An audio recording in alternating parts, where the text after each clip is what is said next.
In progress.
Ya. Selamat malam semuanya. Terima kasih sekali telah bergabung dengan Biennale Jogja 16 Ekuator ke-6 2021 dalam acara sesi viral Biennale Forum Indonesia with Oceania. Forum ini merupakan forum yang kedua setelah bulan lalu kami mengadakan sesi viral yang pertama. Sesi viral adalah sebuah program yang dirancang sebagai upaya untuk memperluas gagasan, konsep, dan wacana tentang identitas Oceania yang melibatkan praktisi, peneliti, dan penulis dari berbagai kawasan di Oceania untuk melihat kembali sejarah dan pada saat yang sama merefleksikan perkembangan wacana dan diskursus tentang Oceania di hari-hari ini. Tema diskusi hari ini adalah Embodied Diaspora on Transnational Becoming and Oceanian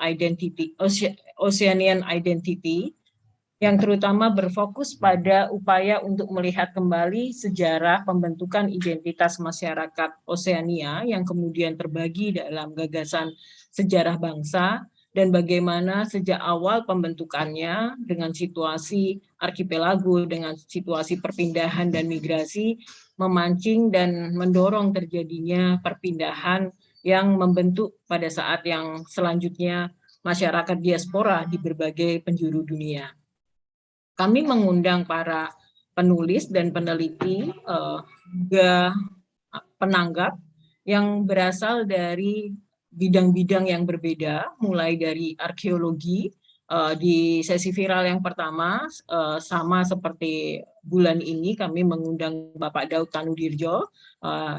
Di sesi yang kedua ini kami mengundang Pak Marlon Ririmase, latar belakangnya arkeolog juga, berbasis di Ambon, Maluku. Lalu kami juga mengundang Fujiriang Prastowo, salah satu peneliti tentang diaspora, yang sebenarnya juga pernah menjadi bagian dari Biennale Jogja. Di awal kami tumbuh sebagai yayasan. Lalu juga yang terakhir kami meminta Ibu Nancy Joe untuk memberikan tanggapan terhadap paparan yang akan disampaikan oleh dua pembicara nanti. Kami akan memulai dengan paparan dari Pak Marlon Ririmase. Sebelumnya saya ingin menerangkan bahwa sesi ini dilaksanakan dalam dua bahasa. Jadi untuk teman-teman yang berasal dari negara lain atau berbahasa selain Indonesia, di dua sesi pertama akan diminta untuk mendengarkan penerjemah dalam fitur interpreter. So we would like to, so this session will be held in two languages.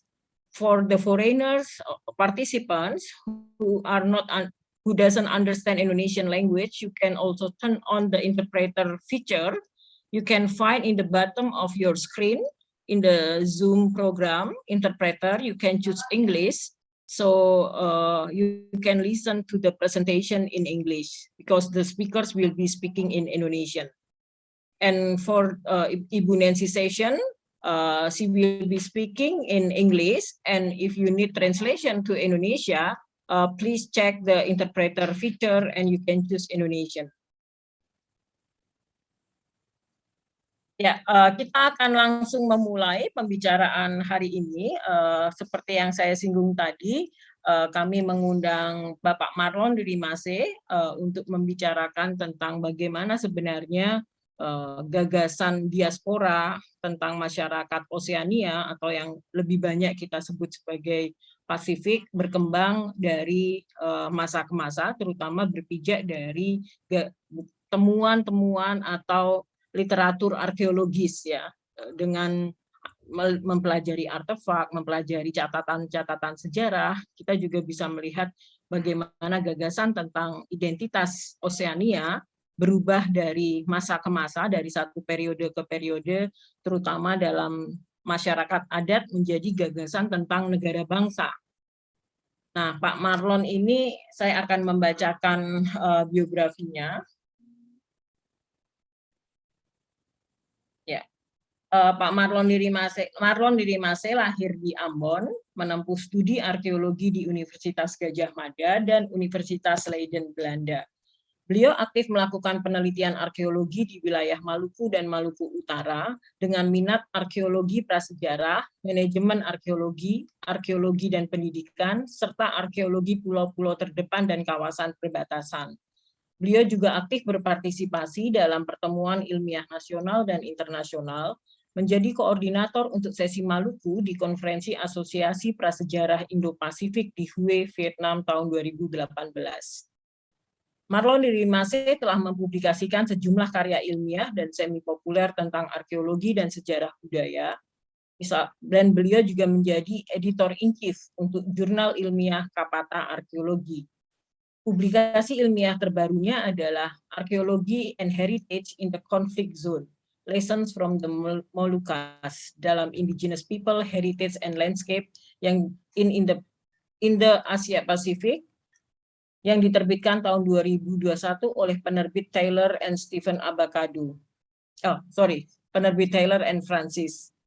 Saat ini beliau menjadi peneliti dan koordinator Divisi Fasilitasi Riset dan Kerjasama Internasional di Pusat Penelitian Arkeologi Nasional, Kementerian Pendidikan, Kebudayaan, Riset, dan Teknologi. Silakan Pak Marlon untuk mempresentasikan papernya. Kita punya waktu 15 menit, dan setelahnya kita akan ada banyak waktu lagi untuk tanya jawab. Baik, Mbak Alia, terima kasih banyak untuk perkenalan. Selamat malam untuk semua partisipan yang hadir di forum yang berbahagia ini. Selamat malam juga untuk Mas Fuji sebagai rekan narasumber, juga untuk Ibu Nancy Jewel di Belanda. Good afternoon, Ibu Nancy. That will speak as a discussion in the discussion tonight. Kami mohon izin untuk share paparan.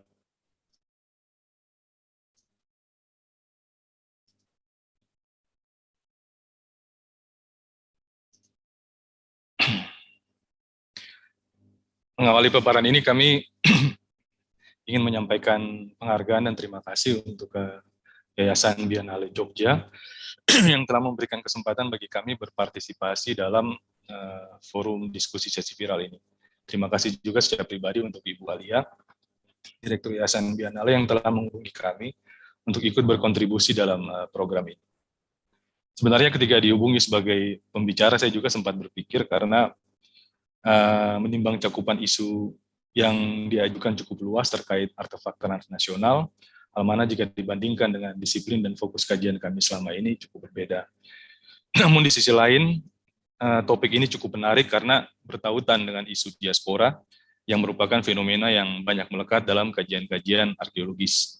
Lebih jauh, bahasan diskusi juga bertautan dengan Oceania yang juga memiliki nilai penting menimbang kedekatan geografis, kemudian latar relasi sejarah budaya, serta bercermin pada kondisi bahwa kajian-kajian akademis termasuk arkeologi dalam hubungan dengan Oceania terbilang masih sangat minim. Karena itu dengan senang hati kami menerima undangan ini untuk bisa berpartisipasi dan juga belajar bersama dengan rekan-rekan semua yang hadir malam ini. Diaspora dan migrasi sedikit banyak merupakan fenomena yang cukup melekat dalam studi arkeologi. Dan hal ini jelas tergambar dalam tumbuh kembang peradaban di Kepulauan Indonesia yang senantiasa bertautan dengan isu mobilitas, kontak, interaksi, termasuk migrasi dan diaspora. Bahkan ketika bercermin pada kronologi sejarah budaya Nusantara yang dikenal di Indonesia, kita bisa melihat bahwa tahapan-tahapan peradaban dibentuk oleh fenomena-fenomena ini. Kenyataan tentang diaspora Indonesia yang juga melekat dengan fenomena diaspora etnis Nusantara yang berakar pada masa kolonial adalah salah satu dari sekian fenomena yang dapat diamati dalam masa yang terbilang saat ini. Nah, arkeologi sebagai disiplin yang mempelajari mengenai sejarah budaya dalam satuan waktu yang panjang juga merekam jejak-jejak migrasi dan diaspora masa lalu jauh ke akar peradaban di masa prasejarah dan jalin-menjalin hingga di masa yang lebih kemudian. Termasuk dalam kaitan dengan payung penyelenggaraan diskusi malam hari ini untuk mengamati relasi budaya antara Kepulauan Indonesia dan Oceania. Oleh karena itu dalam kesempatan ini kami akan mencoba untuk mendiskusikan isu ini dari perspektif kronologi arkeologi sebagaimana diwakili oleh event-event besar peradaban Nusantara sambil bercermin pada produk benda budaya yang mewakili karakter babakan pada setiap masa. Untuk itu, kami membagi presentasi singkat ini setidaknya dalam 3 bagian. Yang pertama, yang kami sebut sebagai gambar cadas yang akan mengulas tentang gelombang migrasi manusia di masa prasejarah pada era Pleistosen di Nusantara dan kawasan sekitar dengan jejak-jejak budaya yang mewakili masanya. Kemudian yang kedua, kami beri topik yang terkait dengan gerabah Neolitik, karena akan membahas mengenai fenomena diaspora kolosal penutur bahasa Austronesia di Nusantara dan kawasan sekitar yang berkaitan erat dengan gelombang penghunian manusia dan interaksi budaya dengan kawasan Oseania. Yang ketiga adalah tentang objek yang disebut sebagai negara perunggu, yang mengulas mengenai kontak dan interaksi Nusantara dengan kawasan luar menjelang akhir masa prasejarah dan awal masa sejarah, yang sekaligus menjadi awal pembentukan jejaring niaga dengan dunia luar, serta mengawali tumbuh kembang peradaban-peradaban yang lebih kemudian, seperti peradaban Hindu-Buddha, kemudian masuk dan berkembangnya pengaruh Islam, hingga kedatangan orang Eropa yang menandai dimulainya kolonialisme di kepulauan ini. Terakhir adalah penutup dengan refleksi singkat tentang apa yang dibahas dalam diskusi malam ini dalam hubungan dengan museum yang ada di Ambon. Baik, sudah menjadi semacam pengetahuan bersama dalam studi arkeologi dan disiplin terkait bahwa sejak masa lalu itu wilayah Kepulauan Indonesia merupakan wilayah yang memegang peranan penting dalam proses migrasi manusia masa lalu, terutama dalam kaitan dengan proses penghunian daratan besar Australia yang ada di selatan, serta kawasan sekitar meliputi Papua dan pulau-pulau yang ada di Pasifik Selatan. Kondisi ini melekat dengan geografi Kepulauan Indonesia yang semacam menjadi jembatan alamiah yang menghubungkan antara daratan besar Asia, Australia, kemudian juga dua samudera besar yang kita tahu, yaitu Hindia dan Pasifik. Nah, jika studi-studi yang terkait dengan asal-usul manusia meyakini bahwa manusia modern berasal dari Afrika, maka proses penghunian Australia dan kawasan sekitar tentu harus melalui Kepulauan Indonesia dalam proses migrasi dan diasporanya. Pemahaman ini tidak lepas dari sebaran situs-situs dan bukti-bukti arkeologis yang menunjukkan jejak peradaban tertua terkait kehadiran manusia sejak awal Pleistosen di wilayah ini dan bertautan dengan situs serupa di wilayah sekitar seperti Australia. Nah, bukti-bukti arkeologis tertua ini selain meliputi himpunan situs-situs hunian dengan beragam jejak artefaktual yang menunjukkan ciri teknologi pada masanya, salah satu jejak materi yang terpenting diwakili oleh situs gambar cadas atau lukisan dinding gua yang tersebar di berbagai situs di Indonesia. Salah satu yang terpenting merupakan hasil kerjasama antara Pusat Penelitian Arkeologi Nasional dan Universitas Griffith Australia, yaitu yang terdapat di situs Leyang Belusi Pengumpat di kawasan Maros Pangkep, Sulawesi Selatan, dengan penanggalan kurang lebih 43.000 tahun. Situs ini juga sekaligus menjadi salah satu gambar cadas menjadi situs gambar cadas tertua di dunia. Nah, keberadaan situs-situs ini menjadi penting karena jejak kronologis ini sinkron dalam penarikan dengan situs-situs hunian serupa yang telah didata melalui studi arkeologi di kawasan sekitar seperti Australia, kemudian Papua New Guinea. Menarik bahwa prospek kajian lebih lanjut tetap terbuka untuk situs-situs ini dan bisa membawa kita ke angka-angka atau penarikan yang jauh lebih tua. Nah, di samping menjadi bukti materi penanda migrasi dan diaspora serta hunian manusia tertua, kehadiran situs-situs gambar cadas tertua di dunia ini juga menjadi salah satu referensi tentang ekspresi seni rupa tertua yang ada dalam peradaban manusia. Nah, di samping hal-hal ini, salah satu aspek yang kiranya menarik tentang migrasi dan diaspora manusia modern di Kepulauan Indonesia, Australia, dan Pasifik adalah fakta-fakta bahwa proses ini tidak semata terjadi satu arah, yaitu dari barat ke timur sebagaimana umum ditemukan dalam pandangan-pandangan lama, namun merupakan proses dua arah dengan adanya gelombang balik dari Australia dan Papua menuju pulau-pulau yang ada di bagian barat. Keberadaan spesies-spesies tertentu yang khas seperti hewan berkantung, marsupial, dan lain-lain yang diidentifikasi pada beberapa situs arkeologi menunjukkan bahwa ada proses translokasi yang tidak dilakukan secara alamiah, namun difasilitasi oleh manusia, yang sekaligus menjadi bukti bahwa sudah ada kontak dan pertukaran budaya antara kedua wilayah ini, yang jika kita tarik bisa mencapai sampai 12.000 tahun silam. Hal ini juga menjadi cermin bahwa proses budaya antara Kepulauan Indonesia dengan Australia dan Oseania adalah proses dua arah yang saling melengkapi satu sama lain. Nah, titik penting kedua dalam proses migrasi dan diaspora penghunian Kepulauan Indonesia dan Oseania melekat pada fenomena kolosal yaitu diaspora penutur bahasa Austronesia. Hal mana telah menjadi pengetahuan kita bersama bahwa sebaran rumpun bahasa Austronesia ini membentang secara global mulai dari Taiwan di utara hingga Selandia Baru di selatan, dan dari Pulau Paskah di timur hingga Madagaskar di pesisir Afrika. Nah, di luar dinamika pandangan tentang asal-usul penutur bahasa Austronesia, studi linguistik dan arkeologi bersama telah mendukung teori Out of Taiwan untuk menjelaskan akar diaspora kolosal ini yang memahami Taiwan sebagai titik mula persebaran pada sekitar 5.000 tahun silam, kemudian bergerak ke selatan, mencapai Kepulauan Indonesia pada setidaknya 3.500 tahun silam, dan berlanjut ke timur dan menjangkau wilayah Oseania hingga tiba di Selandia Baru pada sekitar 800 tahun silam.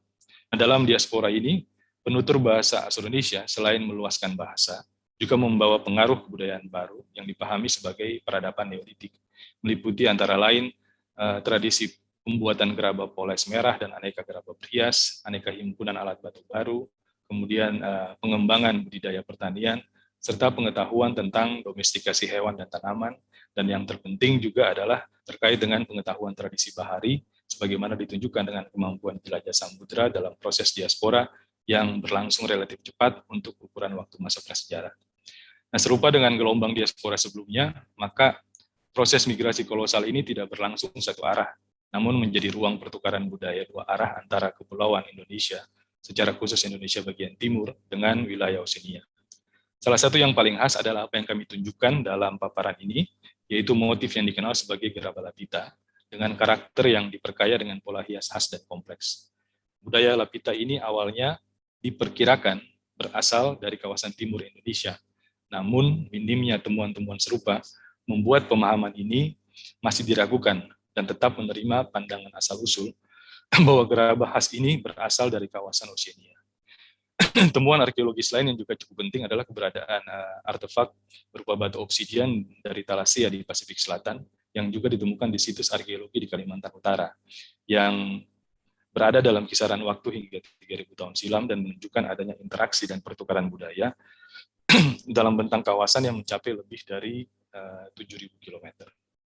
Nah, penanda yang paling khas tentu saja adalah bahasa, di mana unsur-unsur yang tertentu memiliki kesamaan dalam kosakata, terutama misalnya yang terkait dengan antara lain bagian-bagian tubuh, hitungan, dan lainnya. Penanda lain adalah karakter budaya bahari yang tidak hanya meliputi tradisi pembuatan perahu, namun juga meliputi aspek-aspek budaya yang lebih luas tentang pengetahuan tentang laut. Nah, warisan tradisi Austronesia saat ini masih tetap lestari dan menghubungkan karakter dan relasi budaya antara Kepulauan Indonesia dengan wilayah Oseania, yang sebenarnya cukup potensial untuk dikembangkan dalam kerja bersama ke depan. Bagian ketiga dan terakhir dalam paparan ini beririsan dengan salah satu objek paling penting dalam sejarah budaya Kepulauan Indonesia, termasuk dalam hubungan dengan proses diaspora masa lalu di wilayah ini. Nah, objek tersebut adalah negara perunggu yang secara arkeologis merupakan produk budaya Dongson di Vietnam Utara dan Cina bagian selatan, yang kemudian tersebar luas di Kepulauan Indonesia mempengaruhi pengembangan pengetahuan teknologi logam di wilayah ini. Objek ini menjadi penting karena merupakan salah satu penanda dimulainya babakan baru dalam periodisasi budaya di Asia Tenggara dan Kepulauan Indonesia yang dikenal sebagai masa logam awal atau paleometalik atau era perunggu. Sebaran negara Dongson ini juga menjadi penanda tumbuh kembang jaringan niaga dan relasi budaya yang konsisten dengan wilayah Asia Daratan, meliputi wilayah Indochina hingga kawasan India di Asia Selatan. Pada titik ini, Kepulauan Indonesia mulai mengembangkan peran sebagai kawasan sumber komoditi eksotik dan membangun citra sebagai apa yang kemudian dikenal dunia sebagai Kepulauan Rempah. Nah, peran sebagai kawasan produksi ini kemudian antara lain membawa gelombang manusia dan budaya, serta tentu saja benda budaya dengan karakter yang langka dan bernilai tinggi, termasuk benda-benda perunggu seperti negara Dongson. Negara perunggu ini juga menjadi bagian dari kerja arkeologi kami di Kepulauan Maluku, tersebar cukup luas dengan sekitar 13 spesimen mengacu pada sumber historis, dan beberapa objek ini masih menjadi bagian dari praktek budaya masyarakat lokal di wilayah ini. Menjadi bukan saja pusaka dan warisan budaya, namun juga berperan sebagai benda budaya yang mewakili aspek identitas, kisah asal-usul, terkait migrasi dan diaspora dalam kawasan ini. Diaspora negara Dongson ini juga menjadi penting dalam periodisasi sejarah budaya kepulauan Indonesia, karena tepat setelah introduksi budaya logam dan tumbuh kembang jaringan niaga, serta jaringan budaya dengan wilayah Asia Daratan, maka peradaban dengan pengaruh budaya Hindu-Buddha mulai berkembang di kepulauan ini. Kemudian tumbuh dengan salah satu karakter paling penting, yaitu pelembagaan politik melalui kehadiran kerajaan-kerajaan besar Nusantara. Eksistensi peradaban klasik ini menjadi fondasi bagi tumbuh kembang pengaruh diaspora Islam di masa yang lebih kemudian, hingga akhirnya orang-orang Eropa kemudian datang membangun hegemoni kolonial di wilayah ini, serta memulai babakan baru dalam diaspora Nusantara di berbagai belahan dunia. Nah, kemudian sebagai refleksi personal untuk menutup paparan singkat ini, kami juga diminta oleh Mbak Alia untuk mengulas sedikit mengenai Museum Siwa 5, yaitu sebuah museum yang ada di Ambon, yang sedikit banyak kami usahakan bertautan dengan topik diskusi malam ini. Nah, karena kondisi PPKM di Jakarta, di mana semua kantor non-esensial tutup, jadi kami punya kesempatan untuk kembali dan juga mengunjungi museum ini, dan ada beberapa hal menarik yang kami temukan, bahwa ternyata ada sejumlah koleksi baru yang ditampilkan di museum ini dalam ruang pameran permanen, dan barangkali bisa merefleksikan gagasan tentang penumbuhan diaspora yang kita diskusikan pada malam hari ini. Nah, objek yang pertama adalah yang sebelah kiri, adalah sebuah patung figuratif dengan tinggi sekitar 30 cm. Seperti banyak objek lainnya yang dipamerkan di museum ini, ketika kami tanyakan kepada petugas dan kurator, sebenarnya tidak begitu mengetahui tentang asal-usul dan informasi yang mendalam. Hanya disebutkan bahwa objek ini berasal dari Kepulauan Banda dan merupakan figur dari Jan Pieterszoon Koen, gubernur jenderal terkenal pada abad ke-17. Sosok Koen sendiri menjadi penting karena merupakan figur yang membangun fondasi kemapanan VOC di Maluku sebagai kepulauan rempah. Tentu sebagaimana biasa dilakukan dengan cara apapun yang diperlukan. Nah, bagi masyarakat Kepulauan Banda di Maluku, sosok Koen akan terus dikenang sebagai figur sentral di balik peristiwa yang dikenal sebagai pembantaian Banda, yang pada tahun ini dikomemorasi untuk 400 tahun. Pembantaian Banda menjadi titik penting karena dampak dari peristiwa tersebut telah mendorong terjadinya diaspora masyarakat asli Kepulauan Banda pada abad ke-17 berbagai wilayah di Kepulauan Maluku, kemudian digantikan dengan para pekerja dari luar yang didatangkan ke kepulauan ini. Diaspora ini tersebar di sepanjang tepian zona Laut Banda, mulai dari Kepulauan Kei, Watu Bela, hingga wilayah timur Pulau Seram. Di sini setelah 4 abad, gaung tentang pembantaian ini masih melekat dalam memori kolektif keturunan para diaspora awal, mulai dari generasi tua hingga anak-anak. Dan dalam pandangan kami, memori ini akan terus bergaung dan menjadi memori bersama di era di mana pengetahuan sejarah budaya menjadi lebih terbuka dan terakses. Nah, objek yang kedua adalah figuratif yang dalam informasi museum tersebut disebut sebagai patung Dewi Kesuburan. Di balik ukuran yang kecil, patung ini memiliki kisah yang cukup penting karena menjadi cikal bakal lahirnya Museum Siwa 5, di mana objek ini merupakan bagian dari himpunan benda budaya yang diselamatkan dari upaya penyelundupan seorang kolektor Eropa yang berkunjung ke Maluku di akhir tahun 1970-an. Nah, bercermin pada himpunan benda-benda yang diselamatkan tersebut, pemerintah kemudian memutuskan untuk mendirikan museum yang sekarang kita kenal sebagai Museum Siwa 5. Penyelundupan dan bentuk-bentuk praktek ilegal untuk membawa benda budaya keluar dari Kepulauan Maluku dan juga Nusantara juga bukan merupakan fenomena baru. Kondisi ini dalam pandangan kami merupakan bagian dari diaspora benda budaya Maluku yang kini tersebar di berbagai belahan dunia, termasuk di museum-museum besar dan terkenal. Diaspora benda budaya ini adalah sisi lain dari sejarah kolonial tentang praktek pengumpulan benda budaya dengan segenap sisi terang dan tentu saja sisi gelapnya. Satu hal yang bukan saja meliputi benda-benda bernilai tinggi yang kita sebut sebagai mahakarya, namun meliputi juga benda-benda sehari-hari yang menjadi memori dan refleksi dari barangkali ribuan saudara-saudara kita, orang-orang biasa yang menjadi diaspora, mungkin bukan karena pilihan sejarah, namun karena tidak pernah diberikan pilihan. Mungkin itu yang bisa kami sampaikan dalam paparan singkat malam ini. Terima kasih dan kami izin untuk kembalikan kepada Mbak Alia.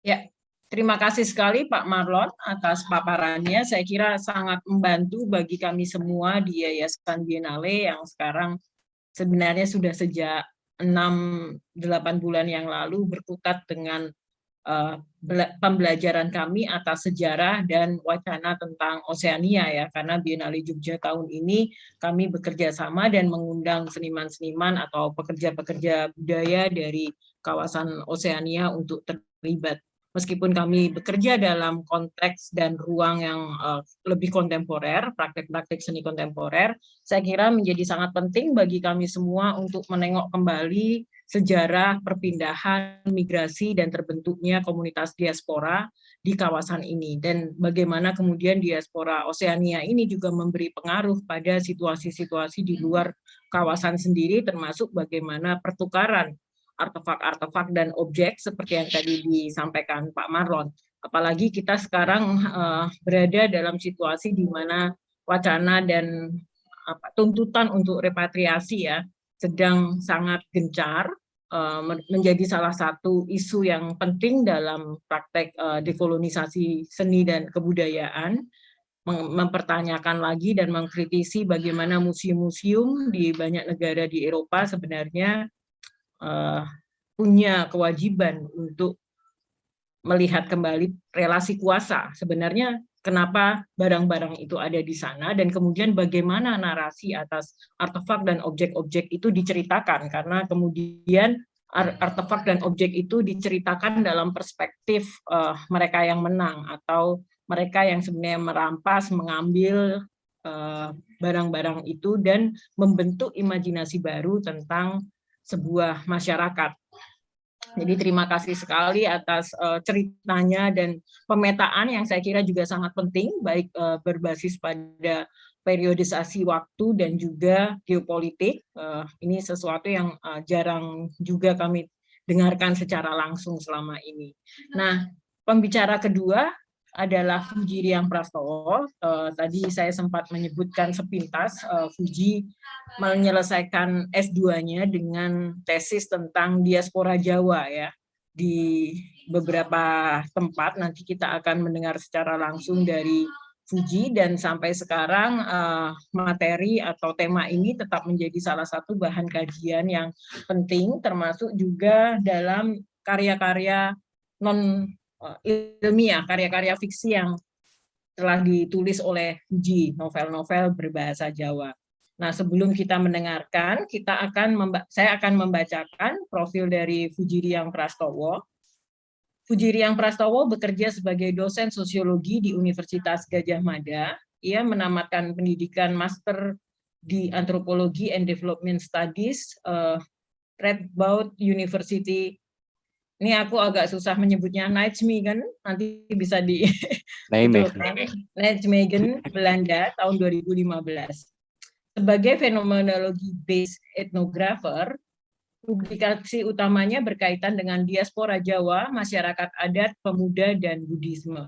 Ia juga menulis novel bergaya critical ethnohistory yang berjudul Kadang Suriname, Sanak Merapi tahun 2017, yang saya sempat membaca, belum selesai, masih ada dalam folder saya beberapa bab. Ini menarik karena ada banyak bahasa yang saya sendiri merasa asing. Saya kira apa yang disampaikan Pak Marlon tadi tentang diaspora bahasa menjadi menarik ya, karena kadang-kadang kita sendiri yang merasa diri kita Jawa merasa asing dengan bahasa yang kita hidupi sendiri. Fuji juga bekerja sebagai konsultan di beberapa lembaga internasional seperti di The National Library Board of Singapore, Rutgers, The Asia Foundation, dan lain-lainnya. Dalam diskusi kali ini, Fuji akan berbagi pandangannya mengenai fenomena diaspora dalam konteks situasi kontemporer, di mana masyarakat Jawa tersebar di banyak tempat, tidak hanya Suriname yang sudah menjadi bagian dari tesisnya Fuji, tetapi kalau kita membicarakan Oseania sesuai dengan tema dan konteks diskusi kali ini, banyak sekali diaspora Jawa di New Caledonia, yang juga menjadi fenomena yang cukup menarik, dan New Caledonia sendiri menjadi salah satu negara yang ambil bagian dalam Biennale Jogja 2021. Jadi kita akan melihat bagaimana gagasan tentang identitas yang blur dan bercampur, gagasan tentang nenek moyang, keterikatan terhadap tanah leluhur yang sangat penting bagi orang Jawa, kemudian berkembang visi dan praktiknya dalam negara-negara yang jauh dan asing. Seperti Pak Marlon tadi, kita sediakan waktu 15 menit untuk Fuji menyampaikan presentasinya. Silakan.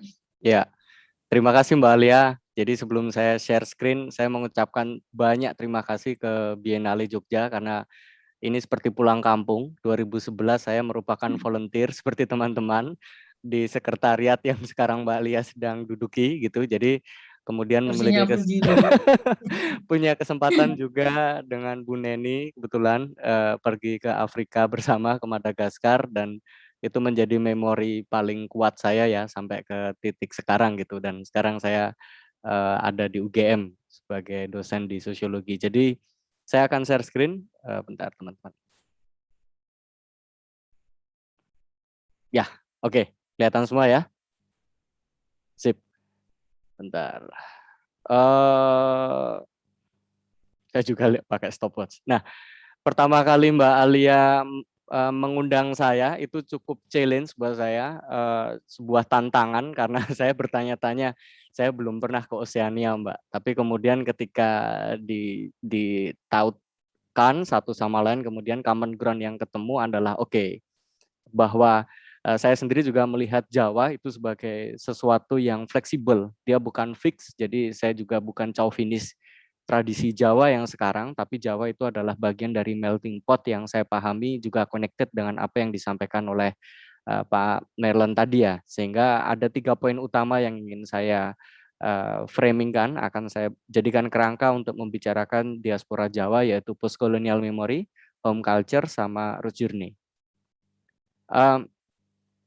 Sebelum melangkah jauh sebenarnya, ini untuk sebagai bridging pengalaman, jadi termasuk juga bridging topik yang telah disampaikan oleh Pak Merlon sebelumnya, bahwa saya juga sepakat bahwa kata Jawa ini kan ketika ditarik garisnya itu kita tidak pernah tahu siapa yang kemudian, apakah ini kita menamakan diri kita Jawa atau itu bagian dari eksonim kemudian dinamakan oleh orang lain. Sehingga ada satu pengalaman yang cukup menarik, itu terbaru 2019 ketika kemudian ada satu proyek yang membuat saya pergi ke Kemer di Angkor, bahwa hubungan relasi Jawa, Mataram kuno saat itu. Jadi tadi kalau Pak Merlon menyebutkan era-era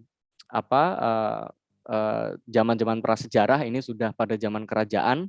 Sehingga pada era Mataram kuno hubungan kuat dengan Kemer, dengan Champa, dengan wilayah regional itu nampak buktinya itu sangat banyak berceceran di sekitar kita. Salah satu contohnya kalau teman-teman ke Candi Plausan itu ada relief Kemer yang kemudian ketika dilacak lebih lanjut ketika saya di Kemer, Jayawarman II yang kemudian menyatukan dinasti Angkor itu juga bagian dari relasi Mataram kuno. Begitu pula ketika saya ke Thailand gitu, bahwa narasi Chulalongkorn atau narasi relasi leluhur Thailand dan dalam studi DNA juga mengatakan seperti itu, ada keterikatan kuat dengan konteks Pulau Jawa sekarang ya, sehingga saya tidak melihat Jawa sebagai sesuatu yang sangat absolut. Itu tadi yang saya sampaikan. Terus saya sendiri juga punya standpoint bahwa secara empiris memang saya belum pernah ke Oseania, atau saya tidak mengalami penelitian langsung seperti Pak Merlon misalkan pada ranah Melanesia ya teman-teman di Maluku, terus pada ranah yang lebih spesifik ke situ, walaupun saya bolak-balik juga ke NTT, tapi saya ingin membawa isu yang serupa saya pikir dari beberapa pengalaman saya di Jawa diaspora di Belanda, di Singapura, Malaysia, sama Thailand memiliki kemiripan atau memiliki common ground yang saya rasa itu cukup kuat dari sahabat-sahabat saya yang berada di New Caledonia, karena nanti akan ada lebih spesifik kita akan bicara New Caledonia. Untuk selanjutnya adalah video. Selanjutnya nanti akan ada video, saya lupa slide-nya. Nah, di kali ini beberapa tulisan mungkin teman-teman bisa akses dari AI Jogja aplikasi. Ini beberapa buku yang memang saya tulis bersama teman-teman. mayoritas adalah hasil dari riset tesis, yaitu ada 3 buku, buku sejarah, buku biografi, sama buku visual. Nah, buku biografi ini kemudian menjadi penting karena ada beberapa elemen diaspora. Jadi kalau mengatakan diaspora itu orang Jawa yang ada di Belanda itu tidak tunggal. Mereka kesejarahan migrasinya itu tidak tunggal murni misalkan dari Jawa langsung pergi ke sana, tapi banyak sekali elemen, bahkan beberapa eksil, ada hal-hal yang kemudian tidak bisa kita bicarakan sekarang gitu, seperti tragedi 65 dan lain-lain, itu yang menjadi salah satu elemen yang membuat masyarakat Belanda itu begitu berwarna sekarang dengan banyak diaspora dari mantan-mantan bekas jajahannya. Ya, sebelum ke selanjutnya ada satu video, sebenarnya teaser ini dari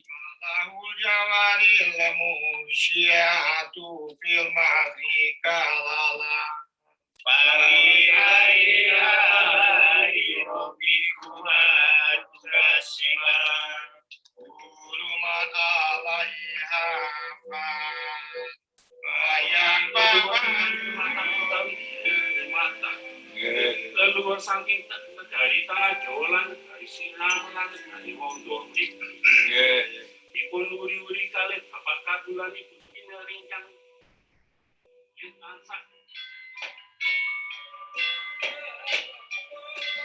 yen dhewe isih kepengin nabu gamelan kudu gawe gamelan, isih kepengin joget ya kudu latihan joget, ayo golek guru sing sapa iso. Terus iku kabeh sangka angen-angen iso ngidam ngrasani.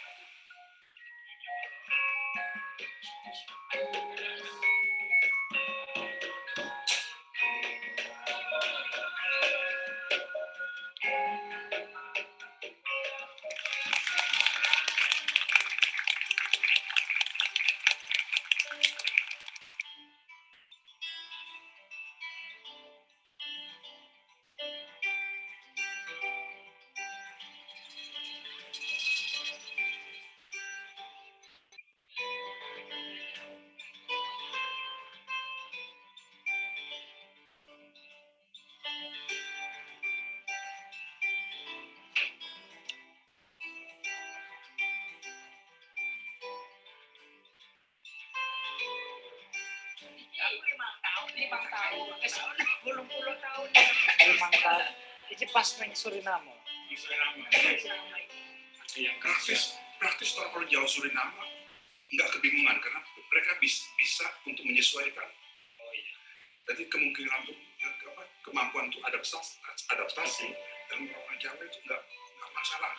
Mereka bisa macam-macam aja deh. Selain itu dibecah dari kerjaannya, kan ya. Mereka itu saling bantu. Keluarganya itu tinggi sekali.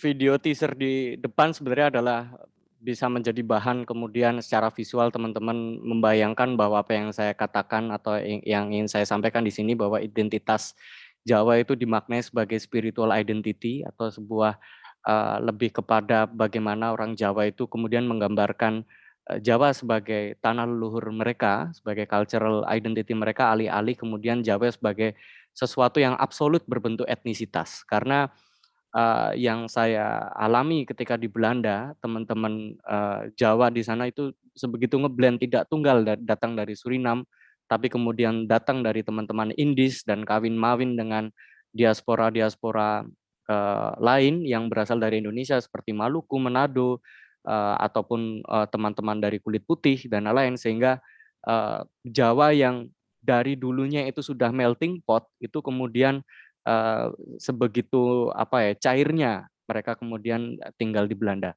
Nah, apa yang terjadi di Belanda sebenarnya ketika saya berusaha selalu mengkaitkan dengan topik di diskusi kali ini gitu, apa yang terjadi di Belanda itu juga sebenarnya serupa seperti apa yang kemudian dialami oleh diaspora-diaspora lainnya.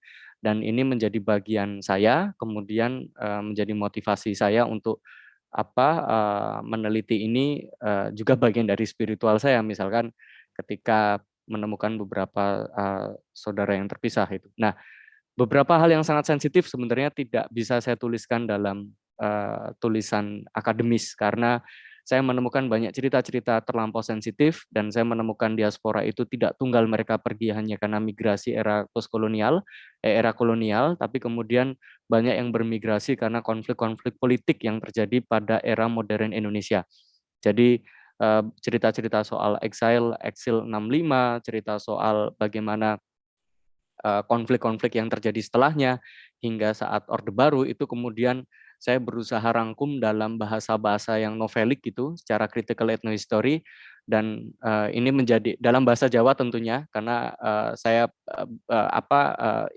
berusaha mendekatkan secara organik apa yang ingin saya teliti dan kebudayaan apa yang ingin saya hadapkan dengan novel ini sehingga saya memilih bahasa Jawa dan ini mendapat respon yang cukup luar biasa karena menjadi banyak bahan-bahan skripsi.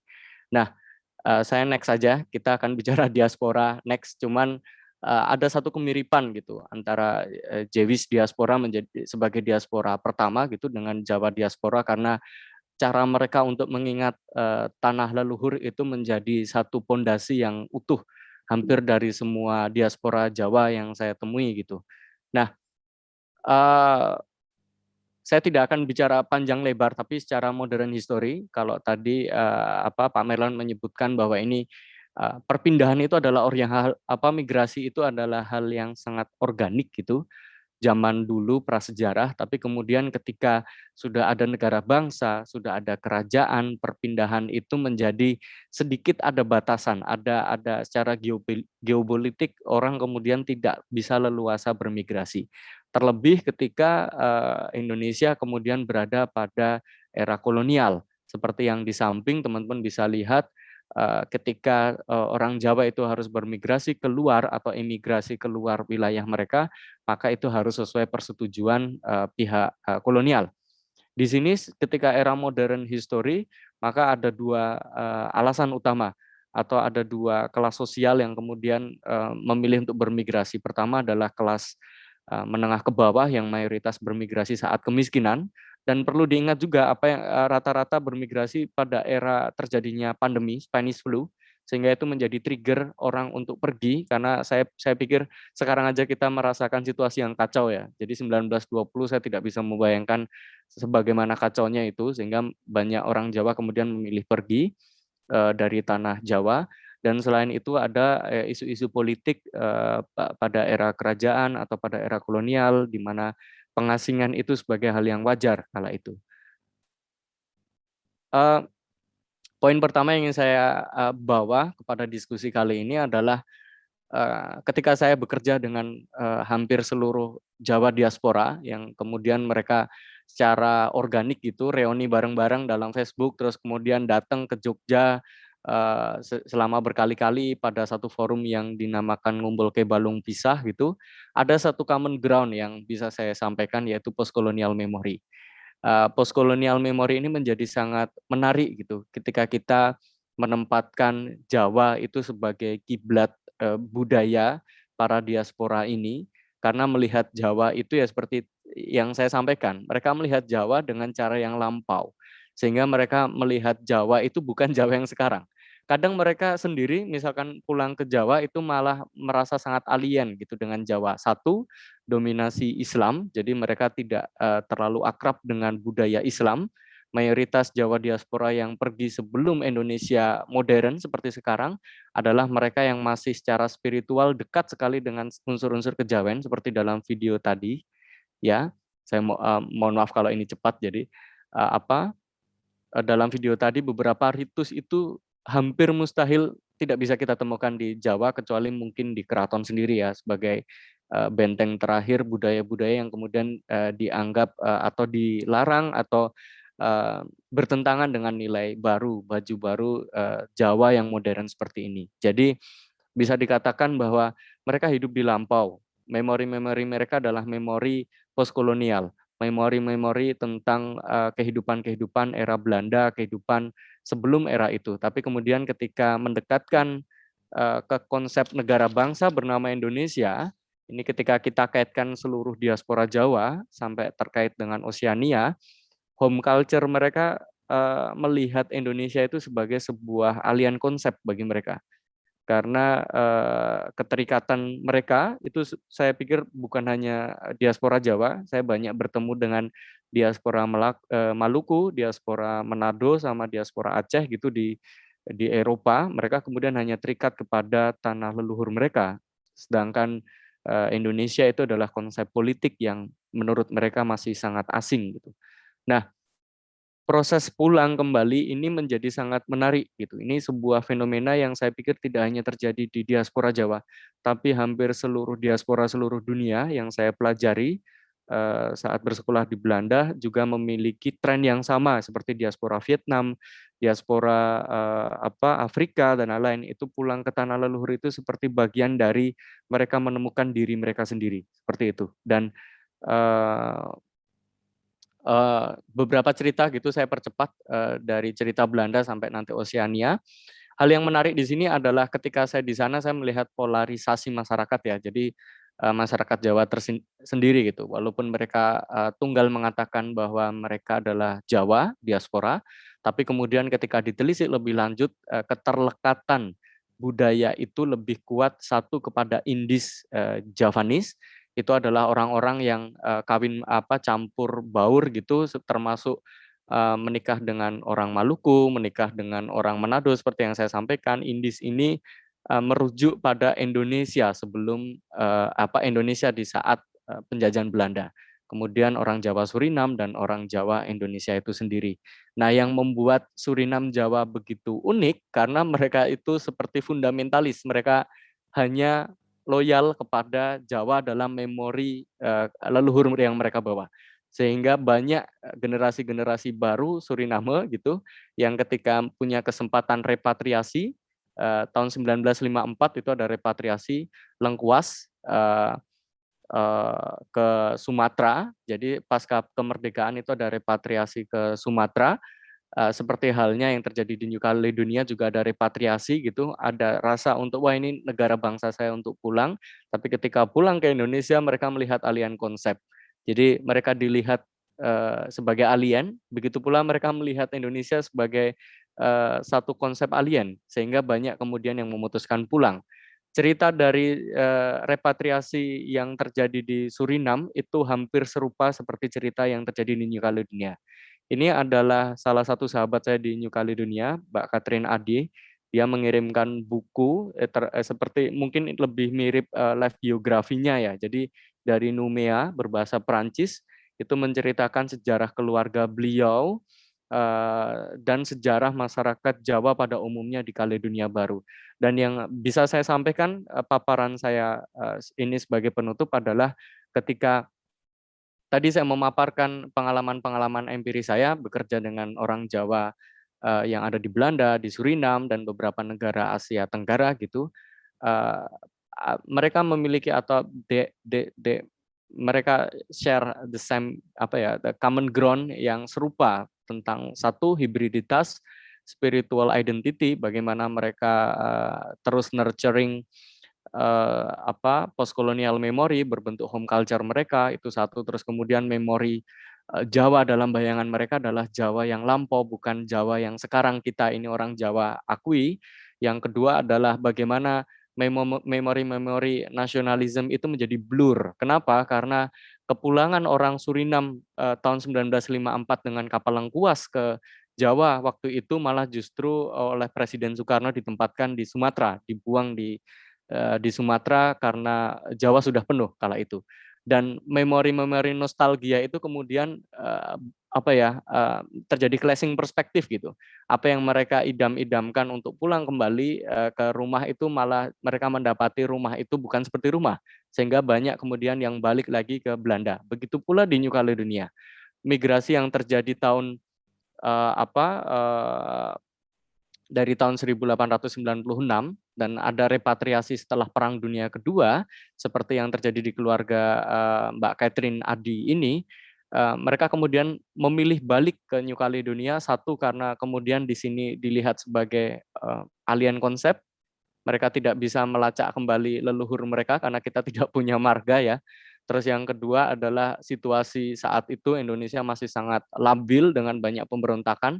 Kemudian banyak yang lebih memilih untuk mengadopsi bahwa saya tidak peduli tentang konsep negara bangsa Indonesia, tapi saya akan tetap menjadi Jawa dimanapun berada. Dan closing statement dari saya bahwa satu, meneliti masyarakat diaspora atau masyarakat menyebar itu kemudian kita tidak bisa berpijak pada satu kotak, karena kotak yang kita pijak sebagai satu masyarakat itu sepenuhnya adalah diaspora di masa lampau, seperti halnya yang disampaikan Pak Melon bahwa Indonesia adalah melting pot. Bahkan ketika kita lacak siapa orang asli Indonesia maka akan menjadi blur, seperti halnya ketika kita melacak kembali lagi adalah orang-orang Pasifik atau Oseania, bahwa kita semua adalah diaspora dan mencari akar identitas yang asli itu sungguh sangat blur, sehingga hibriditas itu menjadi sesuatu yang sangat organik.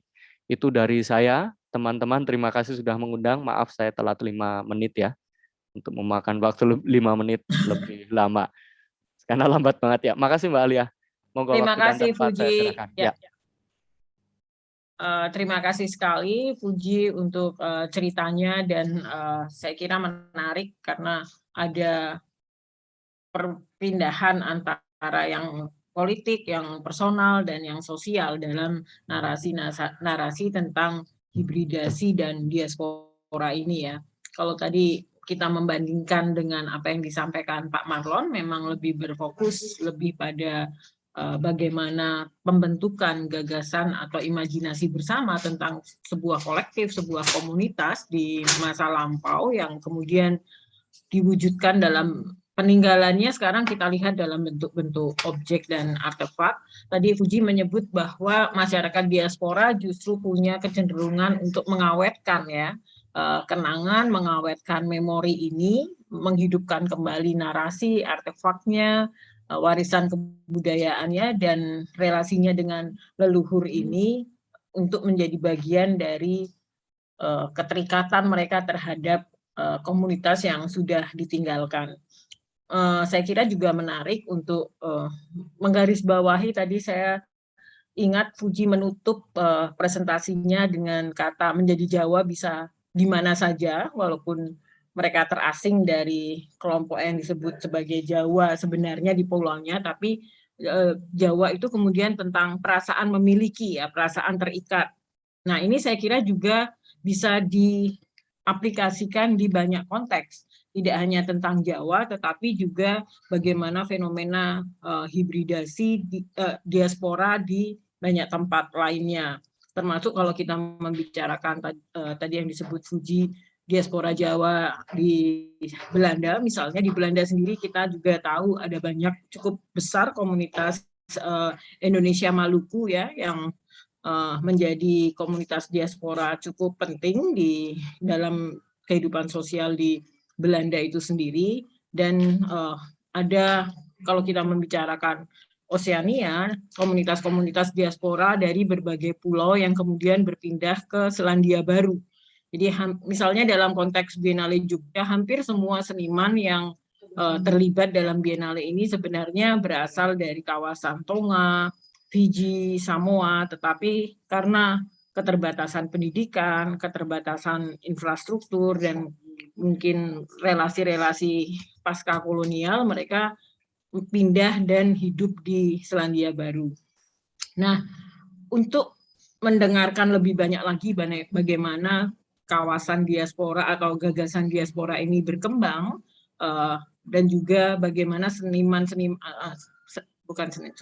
bagaimana masyarakat diaspora Indonesia di kawasan Eropa, kita mengundang Ibu Nancy Jowi.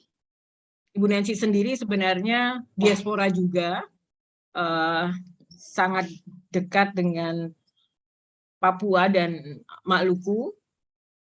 Selamat malam Ibu Nancy. Malam. Terima kasih sudah bergabung.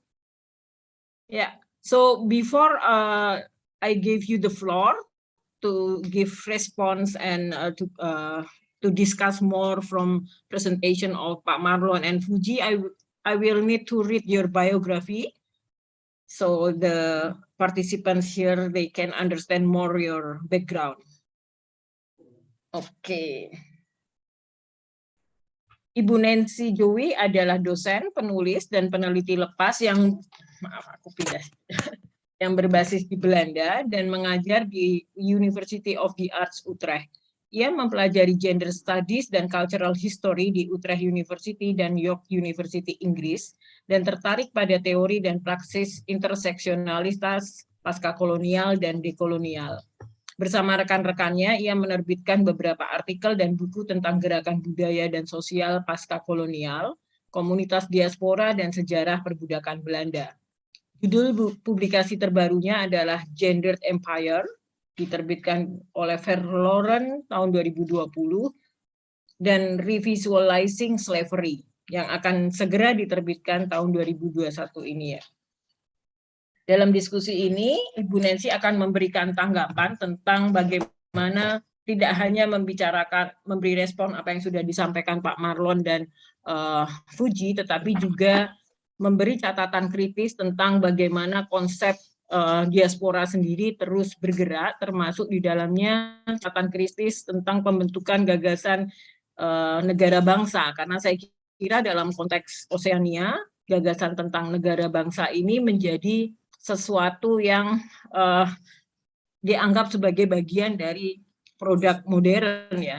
Jadi banyak sekali wilayah-wilayah yang tadinya hidup sebagai komunitas yang cair, kemudian diinstitusionalisasi, diformalkan, membentuk sebuah negara, dan inilah yang kemudian juga memberi kompleksitas pada isu tentang identitas Oseania, termasuk yang saya sampaikan tadi, gagasan tentang siapa yang disebut sebagai orang-orang pulau. Nah, dalam pengalaman kami sendiri dalam mengelola Biennale Jogja Oseania ini, kita bekerja dengan hampir semua seniman yang punya latar belakang diaspora, termasuk juga beberapa diaspora yang tidak hanya melibatkan Indonesia, tetapi ada seniman Fiji yang keturunan India yang kemudian tinggal di Australia misalnya. Jadi ada banyak sekali narasi-narasi yang menarik tentang perpindahan dan pembentukan identitas baru. Saya kira Ibu Nancy bisa memberikan satu pandangan tentang bagaimana perkembangan identitas diaspora ini dalam konteks masyarakat sekarang, apalagi kita banyak berbicara tentang wacana dekolonial yang menjadi salah satu fokus dari studi Bu Nancy sendiri. Dan kalau kita berbicara tentang dekolonisasi selalu ada relasinya dengan solidaritas. Nah, bagaimana transnasional solidaritas ini juga dikembangkan dalam konteks Oseania. Terutama kita berbicara tentang isu-isu Papua ya. Apakah kemudian solidaritas untuk mendukung Papua ini yang seringkali kita lihat ditunjukkan secara kuat dari masyarakat komunitas-komunitas Oseania atau negara-negara seperti Vanuatu, Fiji, itu mempunyai impact yang cukup besar dalam membicarakan dekolonisasi. Silakan Bu Nancy. Okay, thank you so much. Selamat malam semua. Dan salam dari Belanda. Di sini masih siang. And excuse me. And I will continue in English because this is one of the things of a diaspora community that we don't speak our languages anymore, but we have to make do with the languages of the places where we are actually born in.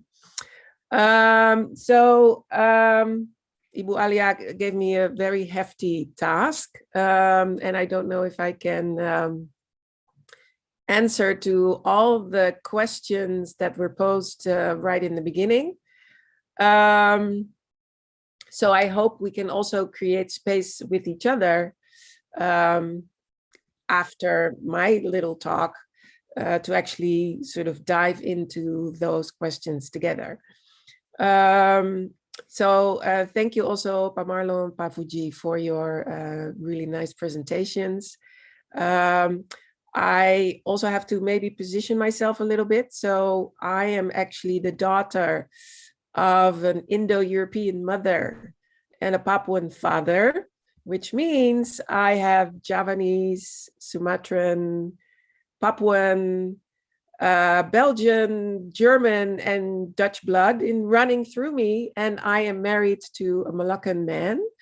So I think I encompass almost the whole diaspora here, which makes it easy and very difficult to speak from different positions. But I'm because I'm such a post-colonial project myself, I actually feel very comfortable to embody different positions and different identities. And I think it also gives me the freedom to be a paradox at some times.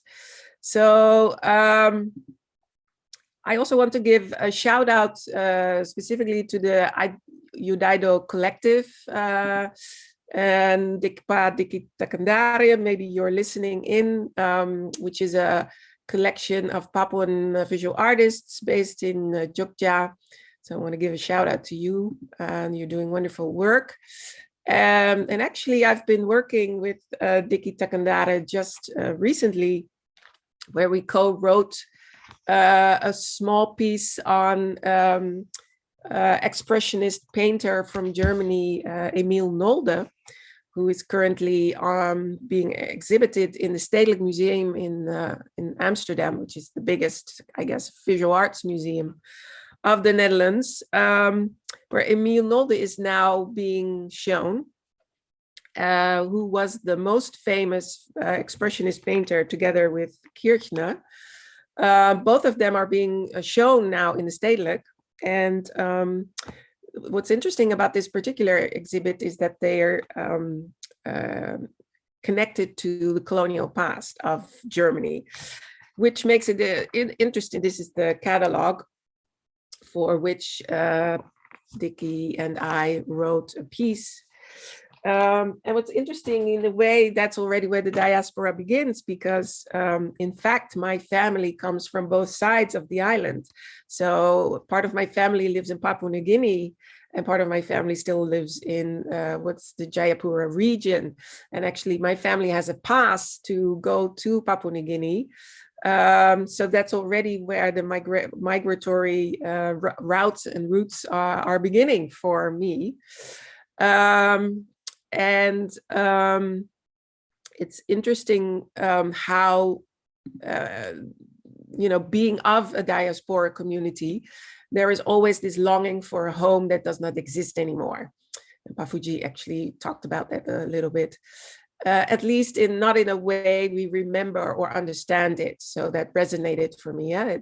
There are things that we have lost, things that we hold on to, and there are dynamics, of course, that we encounter. It was interesting to hear Pa Fuji talk about how indeed Surinamese Javanese communities are actually holding on more closely to what they consider to be ultimately Javanese. I guess I would agree with that, but I think also it very simply has to do with the fact that the migration that took place, which created this diaspora community in Suriname, which then migrated again to the Netherlands, started in the 19th century. And was also a particular group. It was a particular class. It was people without a lot of economic mobility, who had very little choices. So it's interesting to see also indeed how diaspora communities develop differently. And it struck a memory for me, actually, the story of Javanese, Surinamese people, because it reminded me of Sri Iro Dikromo, who's a visual artist living in Suriname, who is the daughter of famous artist Iro Dikromo. And those are two generations that actually brought batik as a visual art form to Surinamese society. And they still also teach how to do batik, how to make batik, for instance, in Suriname. So thank you for triggering that memory for me. I think indeed identity for Papuans in the diaspora is a very important thing. I think the diaspora community of Papuans in the Netherlands is also a very specific one, because it involves people who are politically active. So politics and culture will always be part of our identity as a community. And so this notion of being Melanesian, I think, is already very strongly politically involved already. So if we compare the Maluku community, which I'm now married into, one can say, and the Papuan community, it's interesting how we understand to be Melanesian, what that entails for us. I think it's two very different things. We sometimes also clash over it, but we also find each other because of it. So there are many layers to how we understand how we are Melanesian, but it definitely is something that connects people to Oceania.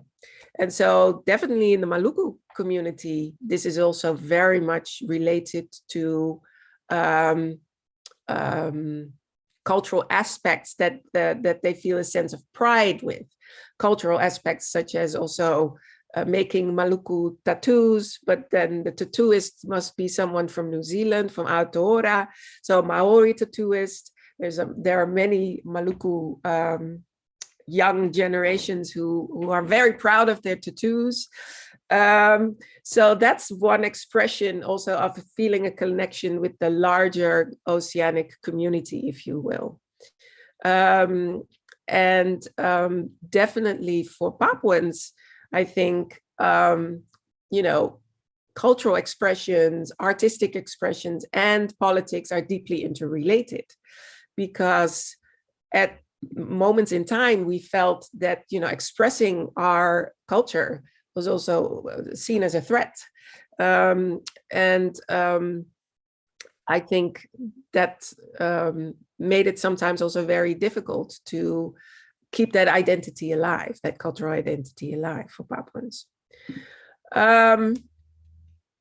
What's also interesting is that in the Netherlands, we probably have the largest collection of Papuan heritage in the world, maybe after the United States. But so the Netherlands is number one or number two in terms of owning a large collection of material culture of Papua. And it comes from all parts of Papua, actually. Was collected by the Dutch in colonial times. And I think sometimes the Papuan community in the Netherlands finds that the Dutch are more interested in the material culture than that they are in the people that who actually produced these material cultures, or feel that they're part of that material culture. So I think the Papuan community is actually quite invisible in the Netherlands sometimes, yet at the same time, I think people conceive them to be very visible because of the fact that they have political commentary, of course, that they see on social media all the time. So that I think that's also an interesting paradox. But definitely, I would say the Papuan community in the Netherlands is very much a transnational community that feels attached to certain historical events, geographical locations, but also peoples, different peoples. That could be a diaspora in other parts of the world, but also, of course, Oceania, but definitely also Indonesia.